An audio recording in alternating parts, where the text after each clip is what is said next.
As far back as Excitebike on NES, games have had stage, course, and level design modes. The RPG Maker series has led to memorable titles like To the Moon and many others. SuperMash takes the idea of creating your own games and gives you a tool for blending two genres and adding certain elements to them. At launch, you can choose two of platformer, action-adventure, shoot-'em-up, Metroidvania, stealth, and JRPG, and SuperMash will create a unique slice of a game with a set objective and usually a time limit. Given that you only have so much control over the resulting product, the software that enables the creation process needs to be capable of generating enjoyable gameplay segments to play through.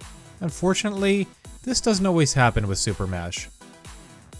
The game's light narrative involves a video game store being evicted and needing to secure both a new location and new hook. After finding a special play-type machine with the ability to take two different cartridges and blend their genres together, store owner Jume and her brother Tomo work together to test and market new games they can package and sell. In terms of gameplay, Tomo walks around the small store completing main quests for Jume and special requests from customers that periodically waltz in.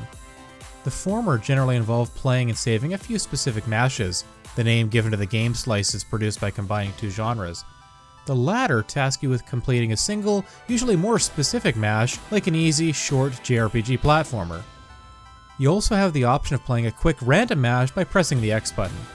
But no confirmation message means you're locked into that decision if you press that button. The story and requests encourage you to try different genres, difficulty levels, and game lengths, but moving through even just the first few quests is likely to demonstrate SuperMash's lack of staying power. The bulk of the experience involves playing individual mashes that you create, and these can be saved and shared with other people since each one can generate a unique code.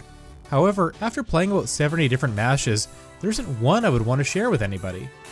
None of the gameplay is very compelling on its own, even if each mash wears its inspiration on its sleeve. Action-adventure is 2D Zelda, specifically A Link to the Past. Stealth is top-down Metal Gear. The other genres are largely what you would expect, but on a much simpler scale. SuperMash's selling point is the production of completely unique gameplay slices with each mash, but the resulting concoctions feel like one genre and a sprinkling of the second.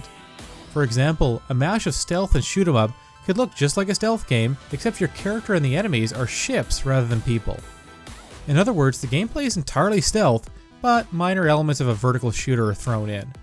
A random positive and negative glitch is assigned at the beginning of a mash as well, and these do add variety, but seemingly just for the sake of variety.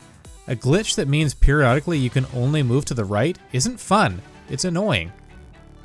Whenever you boot up SuperMash, a message screen reminds you that the system it uses doesn't make games how a person would, which can result in mashes that are, and I quote, good, weird, unbalanced, incredibly hard, super easy, end quote. In my time with the game, I've experienced all of these qualities, but what's worse is that there are mashes that are actually unbeatable, especially when shoot 'em up is the primary genre. On multiple occasions, a mash would task me with eliminating one or more of a specific enemy, only for these enemies to never actually show up. The result was I would spend the entire 5 or 7 minute timer looking for something that was never coming, and the problem is you don't know the mash is impossible to complete until you fail due to running out of time. It's certainly not the majority of mashes that are broken like this, but so many others are too easy and almost all of them are just boring. Using action-adventure as the first component in a mash was usually a safe bet, but each Zelda Light that resulted followed essentially the same pattern of exploring a handful of dungeon or overworld screens, collecting 1 or 2 items, and then unlocking a path to the goal. Without question, SuperMash is quirky and novel, but it's much more interesting in theory than in practice. Although its eShop page indicates that new content will be coming in the future, I'm not sure that adding more genres or characters will solve its inherent problem. The mashes don't combine genres in a meaningful way. The JRPG genre is probably the worst of the bunch, since it takes a nondescript dungeon and just adds plain turn-based combat.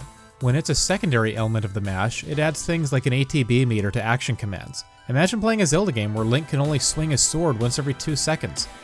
There are dozens of cards to unlock that can let you customize the characters, environments, and even music of a given mash, but these are mostly single use and still don't make for a very fun time.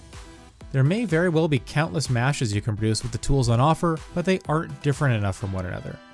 If you're curious and don't mind a variety of fairly shallow experiences, you might consider super mashing the eShop purchase button. Otherwise, maybe stick to the monster mash. This video was made possible by our generous supporters on Patreon. Check out patreon.com/NWR for all the details.